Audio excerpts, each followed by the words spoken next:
Good morning, everyone. This is Yaniv from Hashem is Beautiful. I wanted to just discuss something really quickly today, a verse in the Torah that has been on my mind for a very long time. As you can tell, by the way, look, I'm an Orthodox Jew. Um, the verse is 126, Genesis 126, which discusses the creation of man. And it's a verse that Christians like very much. It's sort of like a go-to verse to demonstrate the Trinity from the Torah. Okay, so what I'm going to do today is we're going to quickly analyze this verse basically in the English, or maybe refer to the Hebrew a little bit here and there when necessary. But basically, we're going to be using just the English. So the verse says, God said, let us make man in our image, after our likeness. Okay, so that's all we really need to focus on in this verse, because you notice here that the pronouns are plural. Let us make man in our image, after our likeness. So Christians really like this verse because it seems to demonstrate that there's a plurality here in the act of creation. So it's a very interesting question, and one that requires attention.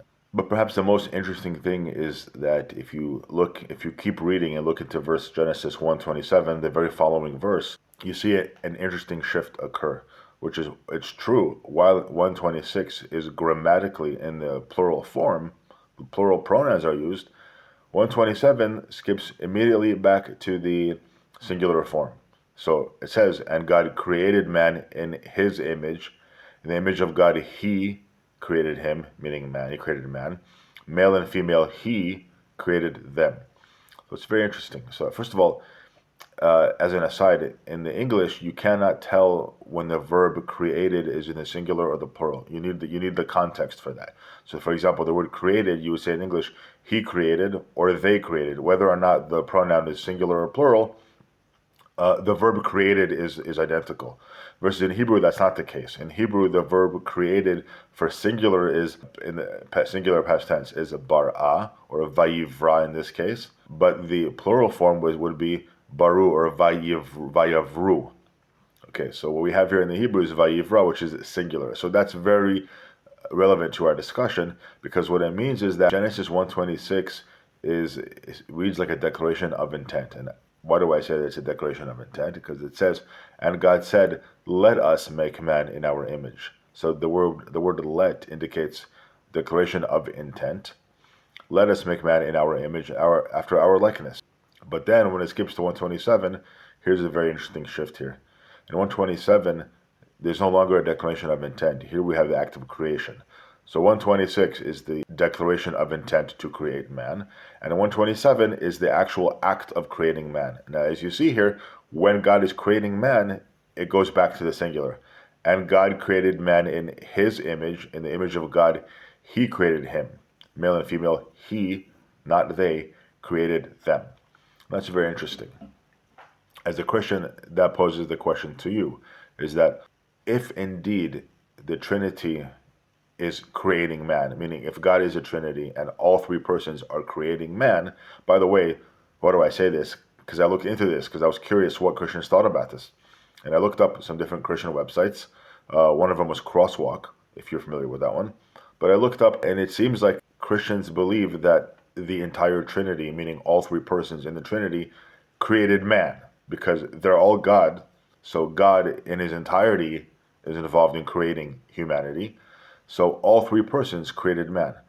So that's why it says, let us make man in our image.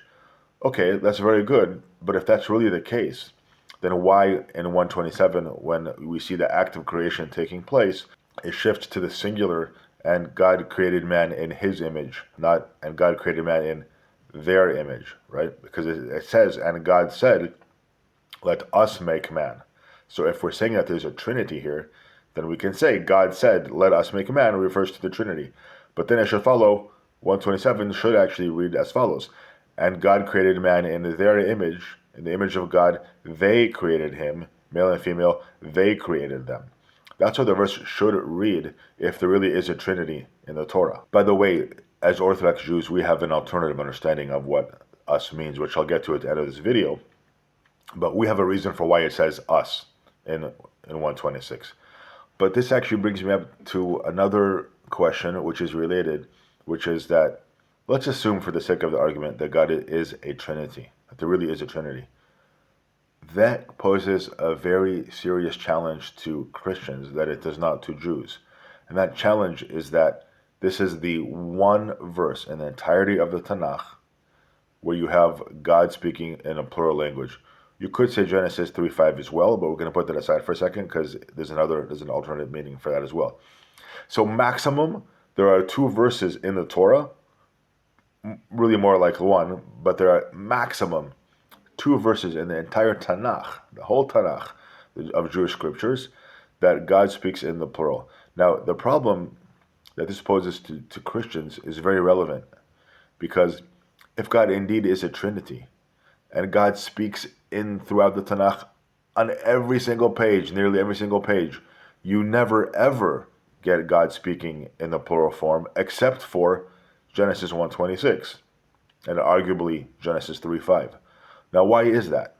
Why would God not speak in the plural anywhere except in this one verse?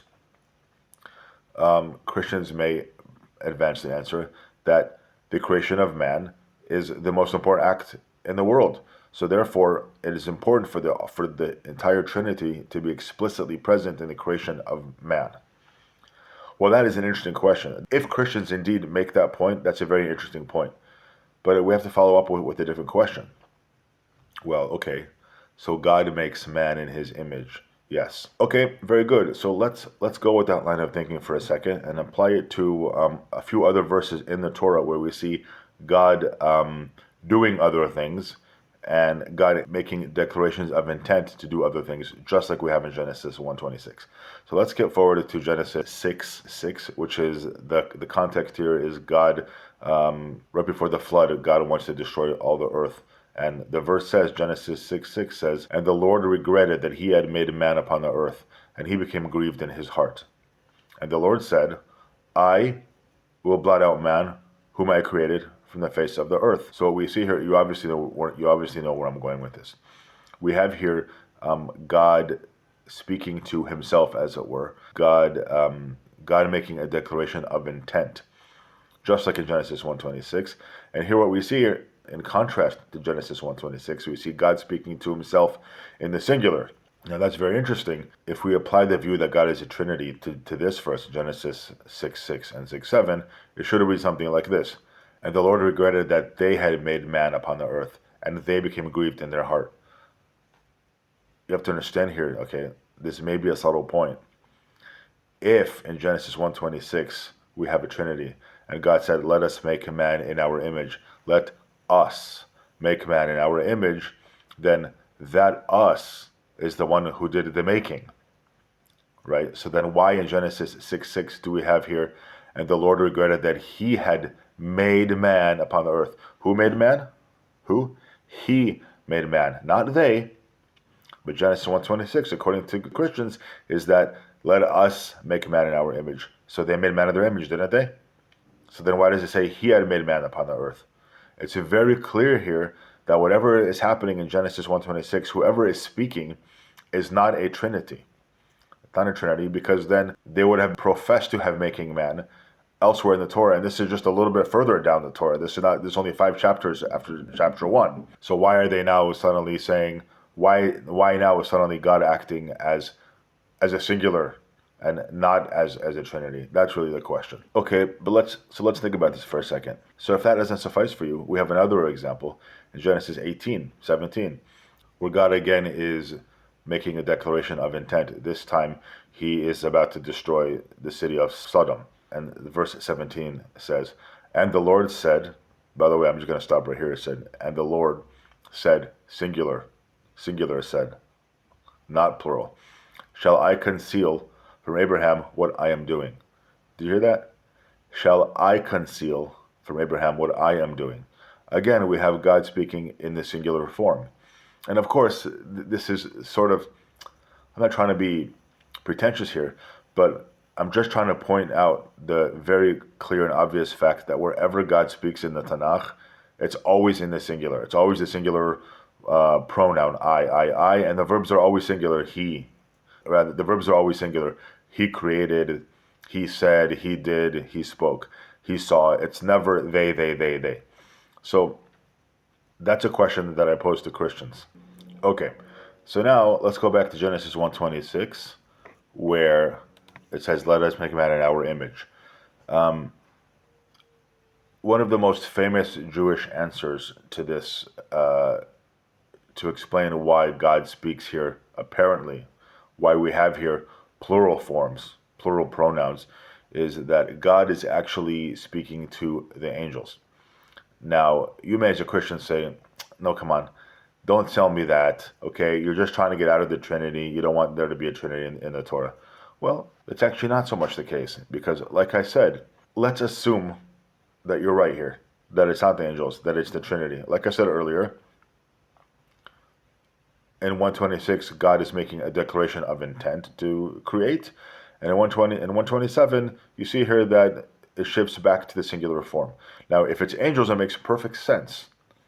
If it's God, it should remain in the plural through 127.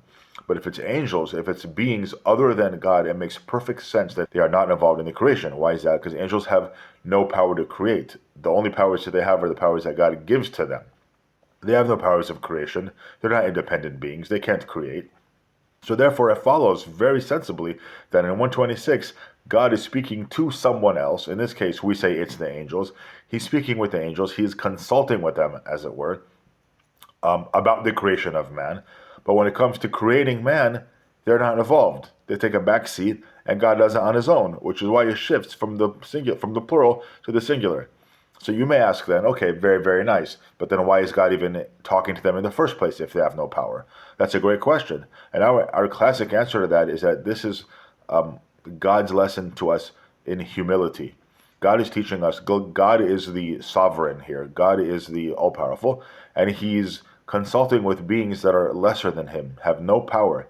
Yet nevertheless, he's consulting with them, and he's teaching us a lesson here. And it's a great place to teach us a lesson right at the very beginning of the Torah.